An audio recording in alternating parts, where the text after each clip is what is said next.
Hello, lovely podcast people. It feels like a long time since I've spoken to you, but for you, I imagine it feels like 1 week because I recorded a few before I went away on holiday. It was lovely, thank you. Went to Mexico. This podcast is sponsored by EOS or EOS Promotions Limited. I feel so bad, Rebecca Wilkinson, Managing Director. Rebecca came to my tour in 2019, right? Oh, also, you can now watch videos on Spotify. There's like Spotify video. If you're a Spotify listener, you're on your walk, get your phone out of your pocket or out of your little armband or wherever you keep it, click something that says video. This is also a video now, as well as videos on YouTube. But anyway, thank you so much for all of your reviews. Again, if you're listening on Spotify, just click Not Another Nutrition Podcast that you're listening to me on right now and just rate it. And we've already gone over how you should rate it. But anyway, so those of you who are watching, this shirt that I'm wearing, Rebecca sent me this when I did my tour. That's what it says, Martin McDonald here. I found it in the letter, the bag that she sent it in, unopened. I feel so bad. Anyway, that's why this podcast is sponsored by you, Rebecca, and your company. And I did actually check that your company was still going, and we'll order some stuff from you. Anyway, thanks. This shirt fits great. My arms have grown since 2019, so nice and tight, slim fit. It's brilliant. Anyway, this podcast episode, while I was away in Mexico on holiday, someone asked the question, what would you do if you had 1 hour exercise, 1 hour time per day? Would you do an hour of walking or an hour of resistance training for fat loss? So the goal is there, fat loss. Fat loss in and of itself is not the complete story for everyone. And so I obviously have to run with this. This is why podcast format is great. We can talk around the subject a little bit. There's no right or wrong answer, because the thing with these questions is lots of people DM me like long-winded answers. To be honest, I put up a question box, which would you pick, or a poll. People send me these long DMs. I'll be honest, I don't read them because I don't care. I've asked you a question with a poll. I gave you the format I wanted it in.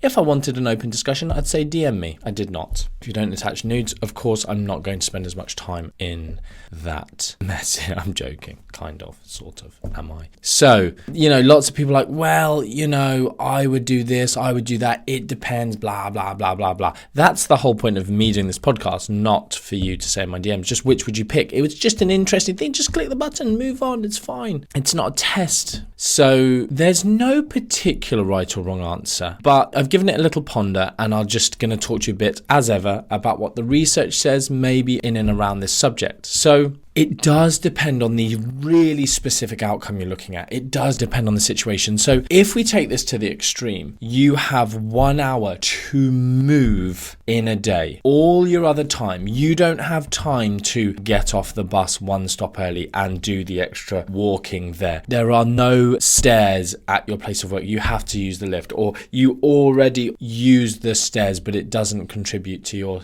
steps. And, are you doing 10,000 or 5,000 or like me, 800 steps a day? Your starting point does again dictate maybe where the answers go. Are you forcing me to pick between one or the other, or can I go 30 minutes of one and 30 minutes of the other, for instance? Now, interestingly, there is quite a lot of research on walking, as well as lots of research on resistance training. Some of these have done some comparisons between the two. As you can imagine, interestingly, where I've read, where there is a good amount of research is actually more in the realm of weight loss maintenance than weight loss. And while it would be easy for me to just go, yeah, we can just extrapolate those results, you can't necessarily. What I will say is that during the phase of weight loss maintenance, or attempted, should I say, weight loss maintenance, which, can be done. For instance, this just cropped into my head. It's not the study I was about to talk about, but a different study that looked at weight loss maintenance, and they essentially assigned them. I talked about this study in my, compassionate approaches to rapid fat loss lecture at Mac Nutrition Live last year. What month are we in? Last year, I guess. Or did I even? I might have removed it before I actually did the talk, because I never have enough time for all my slides. But essentially comparing 1,000 versus 2,000 calories burnt during walking over a week? And was there any difference between the two in terms of how it affected weight loss maintenance? And interestingly, in line with other work in this area, there didn't seem to be a difference between the two. So you essentially got this hugely diminishing returns above roughly 1,000 calories per week walking. And I think was it a brisk walking? I'm not actually sure it was. That's potentially a different study that I'm thinking of. And so, in this instance, we get this idea of, well, this is quite in line with some of the recommendations that we get, this sort of 30 minutes of walking per day, ideally brisk walking, for instance. So above 1,000 calories per day, hugely diminishing returns with regards to weight loss maintenance. And in that study, I believe the follow-up was around 2 years, and a significant proportion of the subjects were within plus or minus about a kilogram of their end weight from the weight loss period they had done before that. So we've got that interesting instance. And other stuff with regards to weight loss maintenance, a different study. And obviously all of these studies I will mention, I will then speak to my staff who time point this, and they will get the studies off me, and they will be linked in the show notes on my website, martin-mcdonald.com/EP, and whatever episode this is, like 80 something at the minute, I guess. And so another study, weight loss maintenance during the weight loss, I always say this, attempted weight loss maintenance period, because some people gain, some people continue to lose, and some people stay the same, give or take. And one interesting difference, this was walking versus resistance training in this weight loss maintenance period, is that what happened was that, as you can imagine, resistance training is very good. When you're in a surplus, some of those calories will be used towards lean body mass gains. So when I said at the beginning of the podcast, it depends on the overarching goal. Is it just pure weight loss, or is there some kind of body ideal that you have in your head? And does that body ideal look like someone who resistance trains and has some muscle and has the shape of those muscles? Because for some people, muscly isn't beautiful. Even femininity with muscle isn't their goal. I'm trying to be quite specific with my words here, because there's this whole, you won't get really muscular. It's like but you will gain some muscle, and you will look different. You will have curves in a different way that are muscular. It's like, yeah, but that's beautiful. Is it what that person wants? Everyone's different in their ideologies of what they want and what they believe is beautiful and what they want for themselves. It's not for us to say. But there's quite old studies. So I'm not just speaking out of turn. I'm not just kind of being very PC here, sitting on the fence. But there are differences in what people want. But then we can look at some of the literature, decade-old literature, 2 to 3 decade old literature looking at body image. So that's just basically based on what people view themselves at. So with all their different ideologies. And those who partake in weight loss programs using resistance training versus walking, those who participated in resistance training ended up with better, significantly better body image. Now, that's a can of worms, because it's like, people could go, well, that's because of the body ideals that society's pushing on them, and therefore, and yeah, cool, fine, have that discussion. But I don't think anything much has changed in that time, other than maybe more larger body fat acceptance. The movement is there. It's a huge movement. It is doing something. It is already having positive and negative impacts on people. And, I won't go any further with that, but we probably still are in the same place where doing resistance training would improve people's body image of themselves. And actually, body image being this hugely interconnected network of just there is a level of just body appreciation. If your body's can do stuff and it's functional, it may look exactly the same, but you still have better body image because it just does stuff, and you're like, wow, it's powerful, it's strong, it's whatever. So anyway, this discussion, I have this discussion. Really, this is just one of these, people get drunk late at night and they sit up and they just hash out, they just talk about the world. And that's what my podcast is. But I'm just bringing some of the research in this area to you. Now, it is just that thing of, if people who do a lot, there are differences in how people react to things. So I think this is the one that came up in my mind earlier, brisk walking interventions. So, right, we're going to make all of these people do brisk walking and lots of it, and monitor weight changes and health marker changes.